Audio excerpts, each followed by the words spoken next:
talaga ever since ba, nung high school days mo, college, sumasali ka sa mga ganyan, barangay beauty contest, sumasali ka ba? Barangay talaga. Malay mo, di ba? Hindi po kasi lumaki po ako sa Europe, sa Switzerland. Wala bang mga andun sa mga school sa Europe? Wala pong ganun. Ako laking Spain sa Europe din. Kaya habla Espanyol ako. Ay, ganon. Ako po German. Parang hindi German. daw mukha. So, parang nabanggit mo kanina sa akin sa Austria. Yes. Ka lumaki. Born in Austria, pero Born in graduated Austria. and studied in Switzerland. Paano ka okay. napunta sa Philippines? Ang parents mo ba ay ano?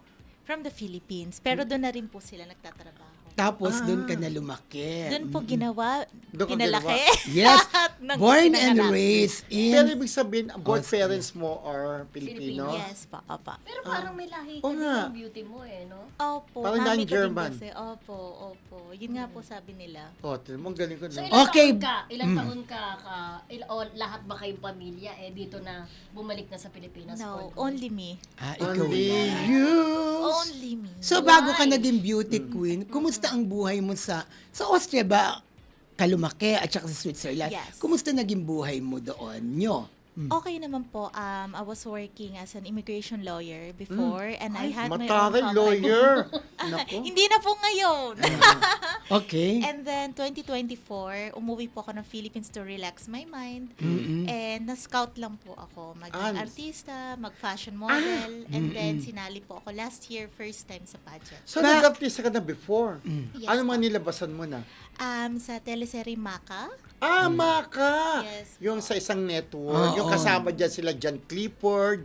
Yes po. Yung si Pero Gladys Reyes. Si Marco Maca. Masa. Marco Yes, Masa po. andyan. Bakit nag-decide ka na umuwi sa Pilipinas? Gayong ang ganda naman pala ng karera mo sa sa Maganda ang Switzerland. buhay. Oo. Diba? that's true. I think because of my business, medyo nakaproblema ako sa business ko and I got depressed. Hindi ko medyo kinaya yung struggle. Kaya Okay. sabi ko, gusto ko lang sana magpahinga for 2 to 3 months. Ayun, bigla naman po ako napansin na scout. So yung 2 to 3 months ko, hindi na ako nakaalis. Oo. Okay. Since when? Kailan? 2024. 2024. So, ibig sabihin, nagustuhan mo na dito sa Pilipinas. Opo, baka dito ko na makitang forever ko.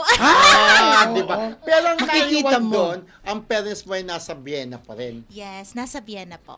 With your siblings. No, I'm an only child. Yes. Without Isang your anak. sibling. Yes, no Kasi wala. siblings. No sibling at Oh, all. no sibling at all.